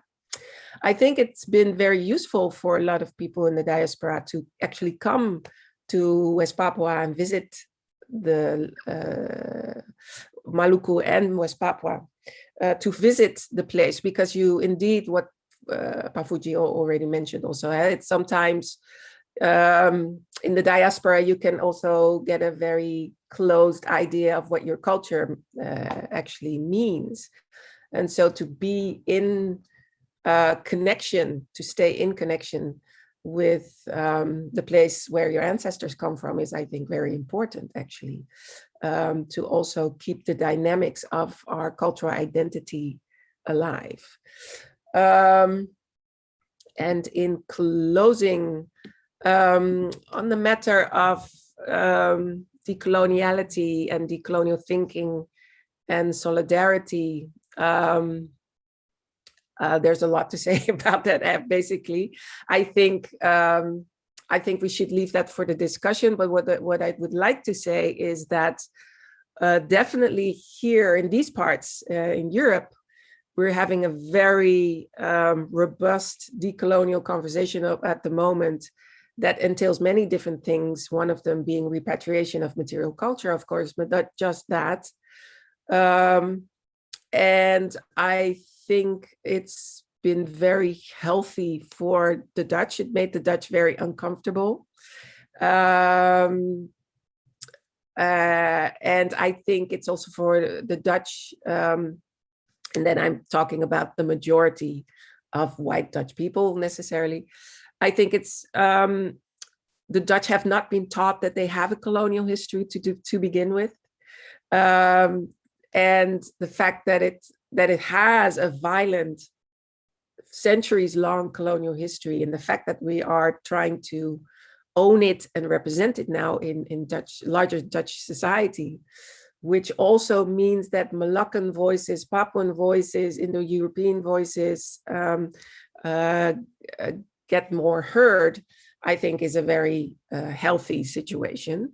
But we don't know yet where it will lead us to. So I think we're also in the middle of a process of decolonial thinking, but I think, and practices, but I think the role of museums and visual artists and scholars in this respect is very important.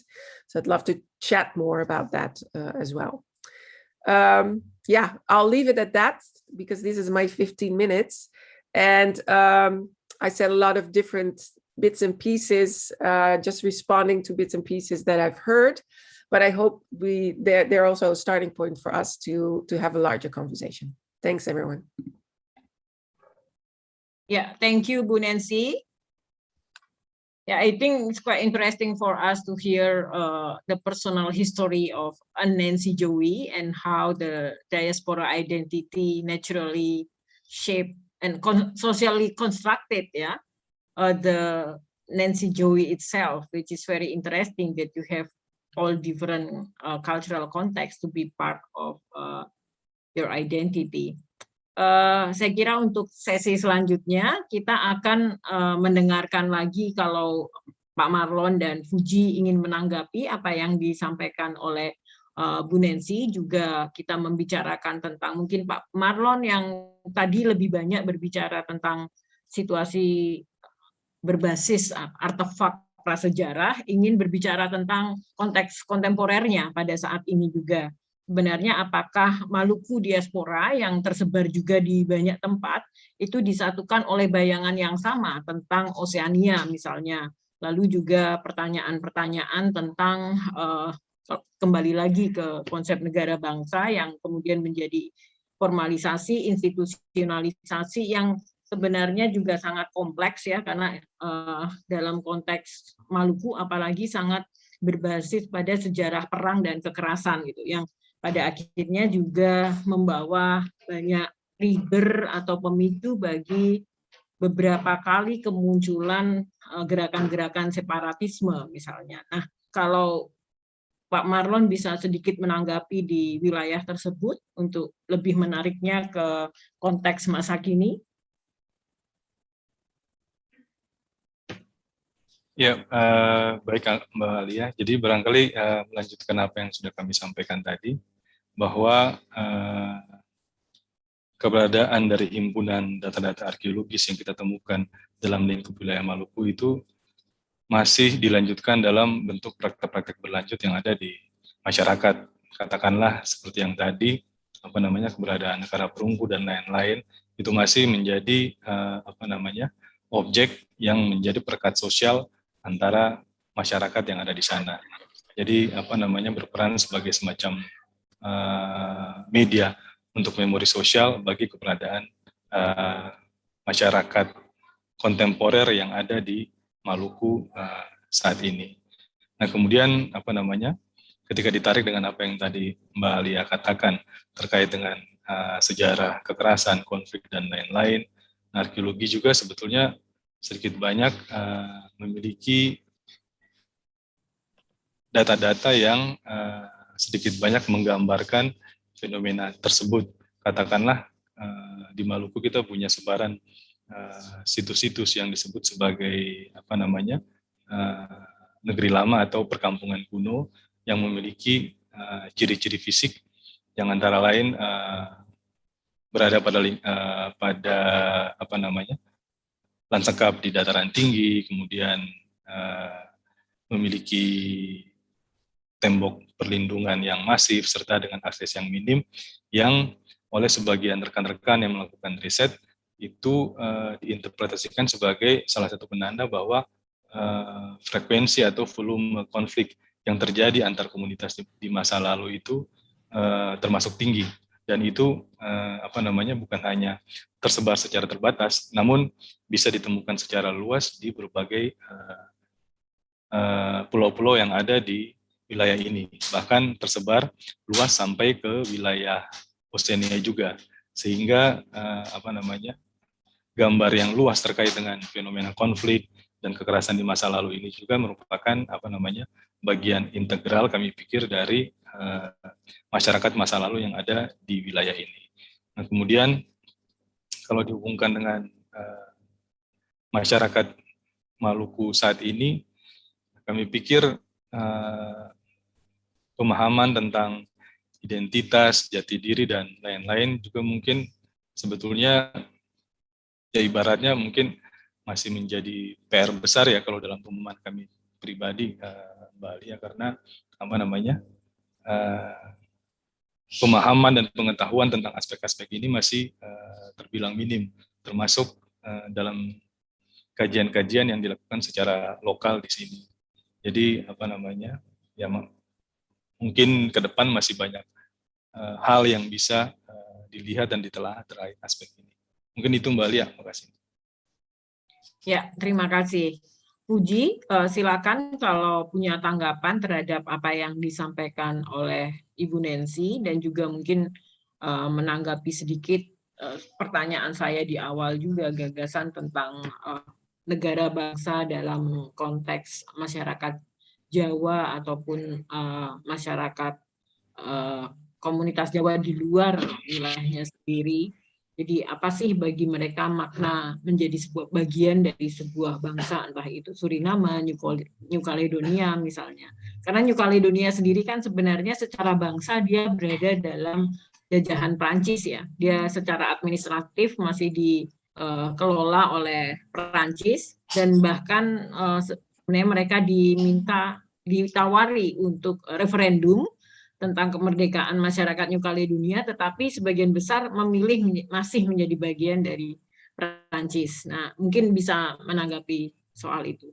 Ya, menarik banget Mbak pertanyaannya, tapi ada satu garis besar ya, tadi saya menanggapi Bu Nancy juga bahwa konsep negara bangsa, saya pikir tidak hanya ini terjadi pada masyarakat diaspora Jawa saja, tapi sebagian besar gitu, mereka lahir terus kemudian tumbuh dari memori lampau yang mereka bawa pada fase mereka gitu loh Mbak. Jadi misalkan nggak usah jauh-jauh diaspora Jawa yang ada di Belanda, diaspora Jawa yang ada di Sumatera pun ingatan mereka soal Jawa adalah ingatan mereka pertama pergi tahun 75. Setelah itu ingatannya akan hilang. Jadi seperti ke-freeze gitu. Nah, itu yang kemudian menjadi pondasi dasar ketika konsep negara bangsa yang modern ini bertemu dengan mereka. Jadi ada kalau dalam studi diaspora ada istilah home country sama host country. Ketika mereka tinggal di host country yang Francophone misalkan teman-teman di New Caledonia, otomatis mereka punya satu pengalaman kolonial yang serupa dengan teman-teman Francophone yang lain, seperti ketika saya pernah ke Madagaskar itu, bahwa pengalaman penjajahan ini ada 3 konteks ya yang di satu region kita.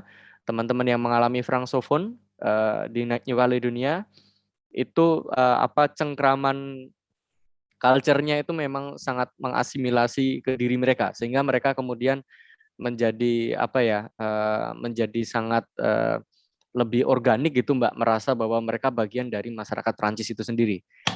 Begitu pula yang terjadi itu karena ada tekanan. Begitu pula yang terjadi oleh masyarakat Jawa yang ketika saya tinggal di Singapura gitu, mereka lebih nyaman dicap sebagai orang Melayu gitu, karena negosiasi penjajahan Inggris yang terkotak-kotak gitu, pada struktural, jadi menciptakan struktural hole di antara masyarakat etnisnya, mereka nyaman dengan kotak mayoritas sehingga mereka kemudian memilih kotak Melayu. Sedangkan yang ada di Belanda, karena Belanda ini memiliki keunikan dalam mengkolonialisasikan ya, jadi tidak kemudian melebur mencampur baur sepertinya Spanyol atau Prancis.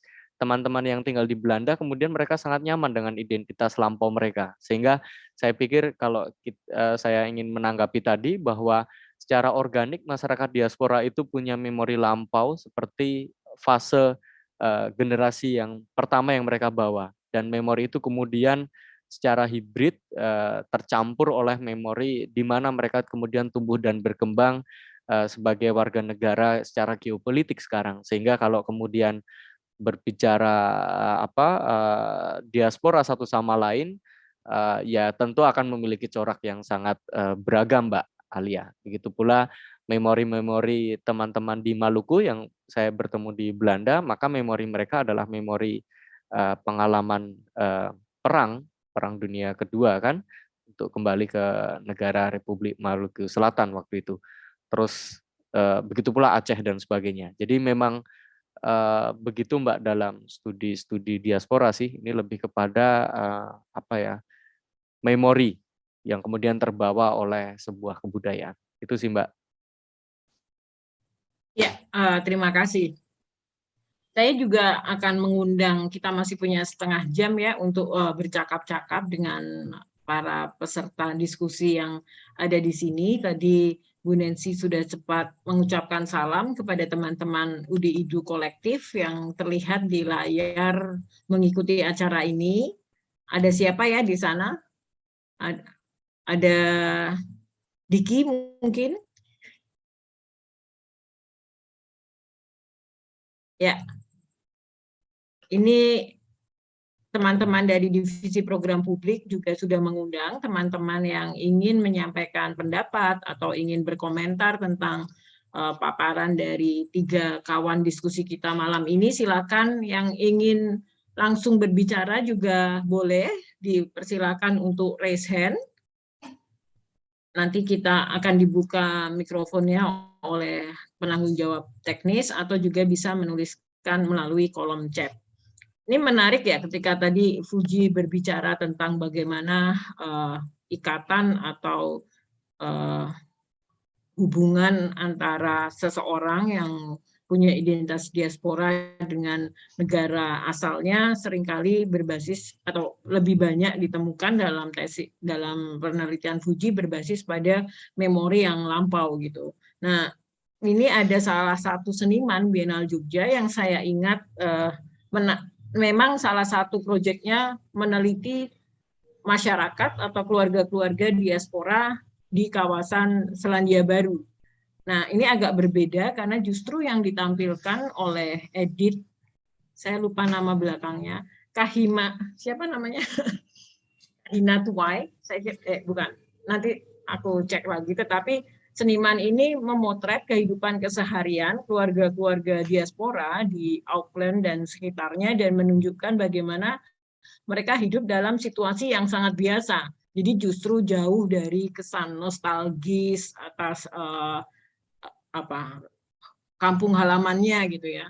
Jadi memang ditampilkan dalam situasi yang mereka juga berbelanja ke supermarket modern, mereka menikmati gaya hidup yang sama dengan masyarakat di New Zealand, lalu juga hal-hal yang berkaitan dengan bagaimana komunitas mereka berkumpul gitu ya. Jadi saya kira sama seperti yang disampaikan Bu Nancy tadi, ada juga satu cara melihat yang berbeda di mana komunitas-komunitas diaspora ini ditunjukkan menerima kediasporaannya dalam konteks yang ini disebutkan tadi oleh teman program publik Edith Aminatuwai namanya. Jadi bagaimana kelompok diaspora ini ditampilkan dalam citraan yang mereka adalah warga biasa yang sebenarnya juga berada dalam situasi kontemporernya. Ini bisa ditonton nanti kalau teman-teman punya waktu untuk datang ke Jogja National Museum. Ini memang seniman ini dia cukup lama ya hidup dan seperti live in dengan masyarakat diaspora di kawasan Auckland. Silakan saya undang lagi kalau ada yang berkenan untuk memberikan respon.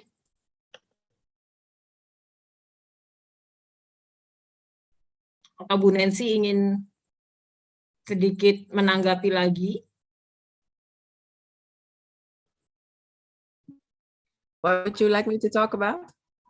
Oh, just like if you have more things to say while we are waiting for some participants to raise hands or sending us questions.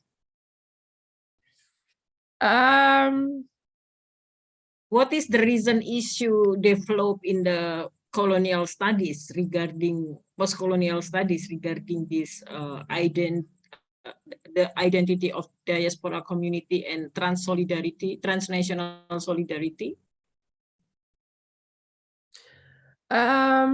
Well, I think diaspora communities themselves are very strongly connected in many different ways. But definitely for young Moluccan people, I think more and more they try to maintain a connection to Maluku, not just their family, but the community at large. And people started really interesting projects, for instance, to maintain nature or to exchange or learn languages from their communities that they had forgotten. So there's many different ways in which you can see that especially young people again are also trying to connect in a way that also makes sense. You know, it's everyone is talking about climate change, for instance, or economic stability is something that we can, you know, also feel because we in the diaspora, we, for instance, often support families back home, you know. So there's always this I think strong relationship, but it changes. It's very dynamic. But I'm very happy to see that younger generations are actually also, you know, trying to maintain these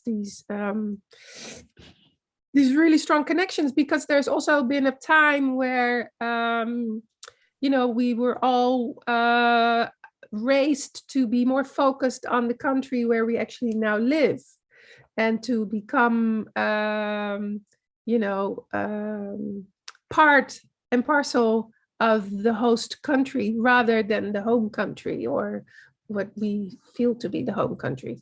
So I think that's something that's, and for Papuans, I guess it's quite similar. But sometimes also, of course, because of political situation, more difficult. But I think what's interesting in general, at least in European countries, is that there's also a larger discussion about how to deal with colonial at large. Oma nggak makan tidur juga nggak apa-apa, dan nggak gendut. Nggak boleh. Great. Yeah, they muted themselves now. So I think that's so to come back to my last point, I think it's interesting to see how European, and I'm talking, of course, from the European perspective and Dutch perspective, because I'm located here, but what we can see is a rise in interest at large on what it means to have a colonial past and a post-colonial community, and how to make that become, part of collective memory of the dominant community, the dominant society. Because I mean, only a month ago there was a really interesting documentary series about the Moluccan community and their lives in the Netherlands, and you could really see that a lot of Dutch people simply don't know a lot about that story. And the documentary series was made because this year it's 70 years ago that Moluccans came to the Netherlands in 1951 by boat. And so this is something that has been forgotten in the collective memory. So to simply also realize that a community exists here and how they have been treated and what they have done and why it's so important to know this. These are all things that are not necessarily a given, in the Netherlands. And that's also connected to what we have seen in the representation of the art. Yeah, when you talk about Indonesian art being exhibited or being presented in the Netherlands, usually it's really looking most of the time into the what's so-called a center of arts in Java, and very rare that we have presentation of artists from Oceania, which is like from Papuan or Moluccas or Timor, that actually the community base of this community in Netherlands is very strong, but it's not very often those artists got the opportunities also to enrich the imagination of Indonesia in Europe.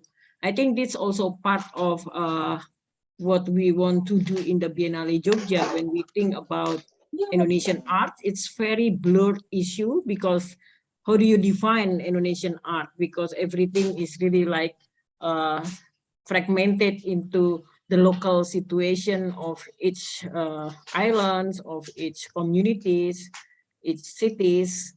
And usually now we think about the Indonesian art history focusing only to the Javanese paintings or old master, that very much, as you mentioned, is the story of the dominant power.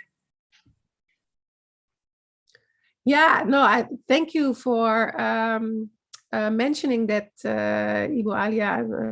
I think it's very true, and this goes also for writers. Literary figures are usually coming then from.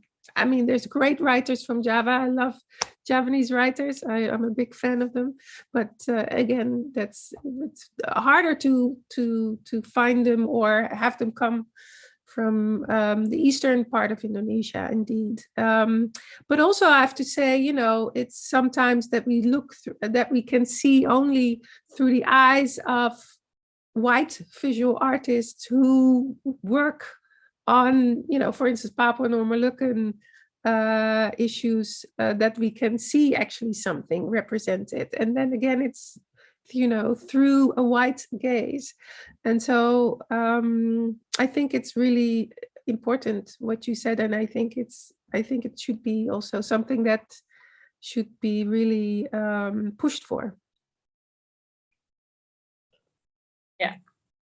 I think it's very quiet tonight from the audience side. Like, I didn't see any list of questions yet. So yeah, I think we still have, let's say, 10 more minutes for us to discuss each other. If anyone wants to add more comments here, Pak Marlon or Fuji.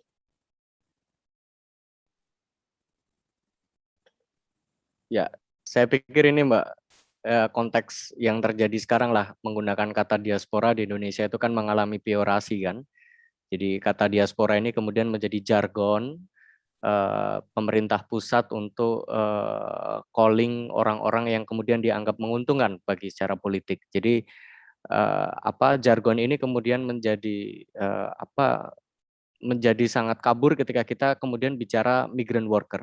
Jadi saya kemudian tinggal di Singapura, itu saya alami sendiri gitu, saya lihat di depan mata, dan akhirnya kalau teman-teman migran worker yang sebenarnya itu adalah bagian dari diaspora kita sekarang, masih connected secara nasionalisme, masih connected secara devisa, masih connected secara apapun pada konteks pembangunan, mereka nggak pernah punya karpet merah gitu loh untuk kebijakan ini. Jadi saya pikir diaspora ini menjadi sangat hal yang hiperbolis dan sangat peoratif dari kebijakan kita. Jadi ini yang kemudian menyebabkan yang tadi Mbak Alia sampaikan, banyak kemudian orang merasa bahwa tidak perlu terus-terusan menjaga identitas ini karena kosmopolitan itu juga bagian-bagian dari pilihan generasi-generasi selanjutnya. Jadi memori lampau tadi kemudian akan bisa bertahan mungkin di hanya generasi kedua atau ketiga, tapi ketika generasi muda itu merasa bahwa mereka bagian dari masyarakat host country, maka cara negara kita itu approach kepada mereka dengan model seperti ini, maka saya pikir ini adalah dari sisi kritis yang perlu kita bicarakan, karena yaitu tadi diaspora ketika diterjemahkan dari konteks seperti yang disampaikan Pak Marlon itu sebagai sebuah realita masa lalu, sebagai sebuah hal yang sangat wajar, organik, migrasi yang sangat organik dan menjadi bagian dari identitas kita. Seluruh orang Indonesia adalah bagian dari diaspora yang kita tidak pernah tahu kita ini tercampur di mana. Ketika berpindah pada sisi kuasa, kemudian kata itu menjadi sangat peoratif. Jadi mungkin itu sih ranah yang kemudian harus dilihat di masa depan ya. Itu sih Mbak Alia. Makasih Fuji. Ini juga terima kasih sudah diingatkan untuk berbicara tentang konteks politik pemerintah, politik kebijakan ya dalam membahasakan ulang kata diaspora ini. Nah, kalau Pak Marlon yang sekarang bekerja di pemerintahan gitu ya,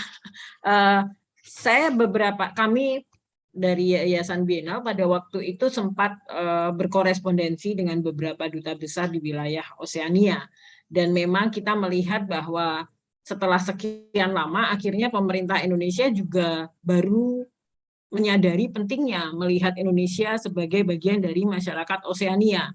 Jadi kalau dulu itu antara iya dan tidak ya, mengakui bahwa Indonesia adalah bagian dari Oseania, tetapi sekarang kemudian itu secara jelas dianggap sebagai bagian dari strategi politik luar negeri untuk pemerintah Indonesia. Nah, ini kan kemudian juga menciptakan situasi di mana gagasan Papua, Maluku sebagai bagian dari Oseania itu dipolitisasi juga. Kalau Pak Marlon sendiri yang bergerak dalam konteks arkeologi atau warisan budaya, bagaimana melihat situasi baru ini dari arah kebijakan luar negeri pemerintah Indonesia berkait dengan Oseania ya? Ya baik Mbak Alia. Barangkali kalau berbicara sampai ke arah kebijakan luar negeri, saya pikir itu juga satu hal yang mungkin untuk disiplin kami agak terlalu jauh ya Mbak. Jadi barangkali kalau misalnya saya boleh tarik ke belakang dan kita bisa lihat kembali, sebetulnya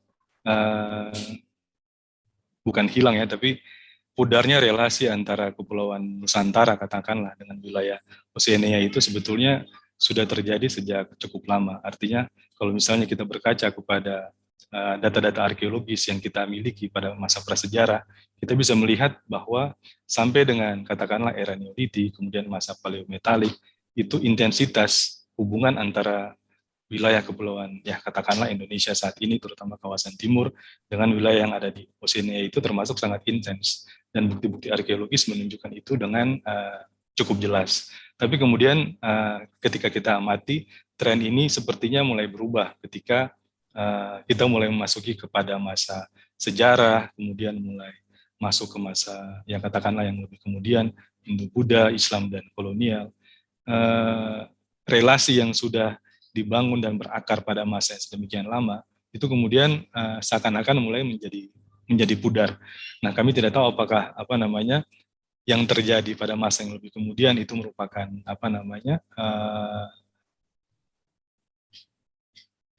keberlanjutan dari apa yang terjadi pada masa-masa yang tadi kami sebutkan, tapi keterkaitan antara kedua hal tersebut sangat dimungkinkan. Nah, kalau kami sendiri, kalau misalnya melihat apa yang tadi Mbak Alia katakan, bagaimana yang katakanlah semacam nilai penting atau nilai strategis dari relasi antara Indonesia dan Oseania, yaitu hal yang memang sangat tidak bisa dihindari begitu, karena terutama untuk kami yang bergerak dalam kajian-kajian arkeologis dan masa lalu, yaitu adalah hal yang memang sudah kita miliki sejak dahulu kala begitu. Kalau kemudian saat ini ditarik dalam garis kebijakan politik dan lain-lain, ya kami pikir itu adalah hal yang barangkali lumrah, tapi ya penting untuk istilahnya diberikan fondasi yang tidak semata-mata politis, tapi barangkali berakar kepada ya katakanlah kebudayaan, kemudian kemanusiaan dan hal-hal yang lebih netral gitu. Mungkin itu Mbak Alia. Kalau artefak-artefak dari Oseania seperti Maluku, Papua atau NTT gitu di museum-museum di seperti New Zealand gitu cukup banyak atau kita tidak ada? Kalau sepengetahuan saya sebetulnya cukup minim juga Mbak ya, sama seperti katakanlah untuk di museum-museum kita artefak yang berasal dari Oseania juga terbilang minim lah. Kalau di Siwalima tidak banyak juga ya peninggalan dari misalnya dari Maori atau dari wilayah-wilayah Pulau Oseania yang tertinggal atau kemudian menjadi bagian dari koleksi Siwalima. Ya, untuk koleksi museum di sini memang lebih banyak didominasi oleh koleksi lokal yang berasal dari wilayah Kepulauan Maluku sendiri. Ya, memang ada beberapa koleksi lain dari wilayah sekitar dan ya bagian dari representasi Indonesia juga secara keseluruhan, tapi dominan di lokal. Ya, dengan koleksi-koleksi lokal. Ya, saya kira kita tinggal 5 menit lagi, tetapi masih belum ada yang mengajukan pertanyaan atau komentar, tetapi saya kira apa yang kita diskusikan malam ini sudah cukup kompleks, menyinggung beberapa hal yang saya kira menarik untuk dilihat bagaimana manifestasinya ya atau perwujudannya dalam karya-karya seni yang nanti ditampilkan dalam Biennale Jogja 2021 ini. Jadi diskusi ini diharapkan juga memberikan konteks dan pengetahuan baru tentang gagasan tentang masyarakat Oseania itu sendiri, seperti yang dimaksudkan dalam judul tentang transnational becoming, bahwa kita melihat Oseania ini bukan dalam konteks negara bangsa yang modernis yang tadi sudah sempat kita diskusikan, tetapi lebih gagasan tentang keterikatan yang berbasis pada sejarah, memori kolektif, dan juga situasi kontemporer. Artinya di sini kita tidak bisa mengabaikan kritisisme terhadap situasi-situasi pasca kolonial yang menunjuk pada munculnya gerakan-gerakan solidaritas transnasional yang tersebar di banyak tempat di wilayah Oseania terhadap Papua misalnya, yang ini menjadi salah satu tantangan kami dalam menyelenggarakan Biennale Jogja, dan bagi kami ini menjadi pelajaran yang sangat menarik untuk mencoba menerjemahkan apa makna transnasional solidaritas pada hari-hari ini, dan merefleksikan lagi posisi para pekerja seni yang ada di Indonesia, yang ada di Jawa terutama, dalam bekerja atau berkolaborasi dengan teman-teman di daerah-daerah lain yang mungkin selama ini memang tidak terlalu banyak disebut menjadi bagian dari sejarah Indonesia, sejarah seni Indonesia. Padahal saya kira perjalanan seni atau perjalanan praktik kebudayaan di sana juga sangat menarik. Nah, saya kira juga PR-nya ke depan setelah Biennale Jogja Oseania ini selesai atau kita telah merayakan kolaborasi ini bersama-sama, justru bagi saya penting untuk selalu melihat konteks lain seperti Papua, Maluku, atau wilayah-wilayah lain di Indonesia Timur sebagai bagian yang integral dalam sejarah seni kita. Jadi tidak hanya karena Biennale Jogja bekerja dengan Oseania, maka kami mengundang seniman-seniman dari wilayah itu. Tetapi di masa depan, ketika kita berbicara tentang seni Indonesia, atau ketika kita berbicara tentang praktik kebudayaan yang lain, itu dengan sendirinya kita melihat lagi kekayaan yang ada di wilayah-wilayah lain. Jadi bukan hanya karena sekarang temanya Oseania, kemudian kita bekerja sama, tetapi ini adalah titik awal atau titik pijak yang pertama untuk berangkat pada definisi baru tentang seni Indonesia di masa depan. Ini sangat penting saya kira sebagai respon dan kritik terhadap diri sendiri atas apa yang sudah berlangsung dalam sejarah seni Indonesia pasca kolonial. Saya kira begitu saja dari kami. Terima kasih sekali. Sekali lagi saya mengucapkan terima kasih untuk Marlon, untuk Fuji, untuk Bu Nancy yang sudah meluangkan waktunya dan bersedia untuk terlibat dalam percakapan bersama kami untuk membincang ulang dan membuat bingkai baru, definisi baru, narasi baru tentang relasi antara Indonesia dengan Oseania.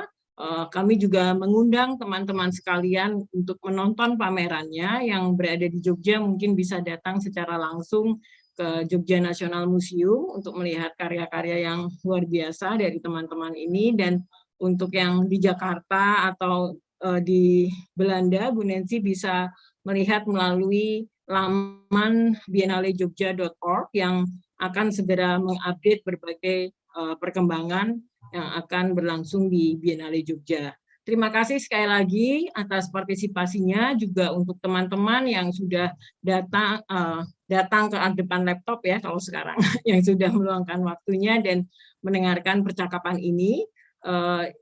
Hari ini menandai juga 8 hari menjelang pembukaan Biennale Jogja, jadi siap-siap untuk informasi selanjutnya karena pada minggu-minggu awal Biennale Jogja ini akan ada banyak lagi diskusi yang membicarakan tentang isu-isu tentang transnasional, identitas Oseania, dan berbagai praktik kuratorial dan penciptaan seni lainnya. Terima kasih semuanya, selamat malam. Selamat malam. Habibah akan memandu, maaf sebentar, Habibah akan memandu foto bersama atau tidak ada malam ini? Ini malam ini saya benar-benar menjadi host juga ya, jadi agak gaptek juga dengan teknologi baru. Apakah ada foto bersama, Mas Didin? Ada, Mbak. Sebentar kita tunggu Mas Hibah. Oke. Halo, selamat malam. Iya, Mbak, ada sesi untuk foto bersama. Ya. Ini untuk teman-teman, ini karena sekarang sebagian besar diskusi berlangsung online, jadi kita membutuhkan dokumentasi ya. Di foto ini juga merekam, selain merekam bahwa kita bersama bertemu di layar, juga menjadi bagian dari dokumentasi Biennale Jogja secara virtual. Jadi semua di open mic, Hibah ya? Open camera mungkin, Mbak? Sorry, open camera.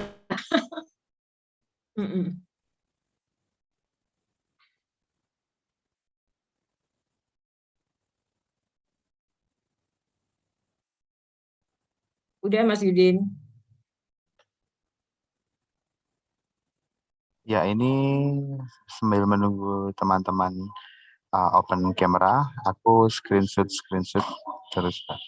So we're waiting for everybody to open their cameras. Please kindly open your camera because we are going to have a photo session, guys.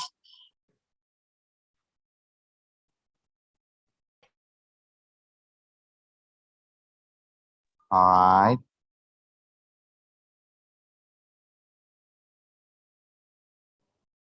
All right. Sudah, Mbak.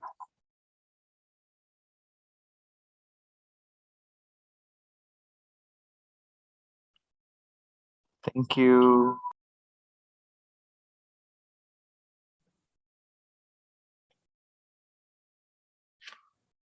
Ya. Udah nggak bisa ngomong. Oh.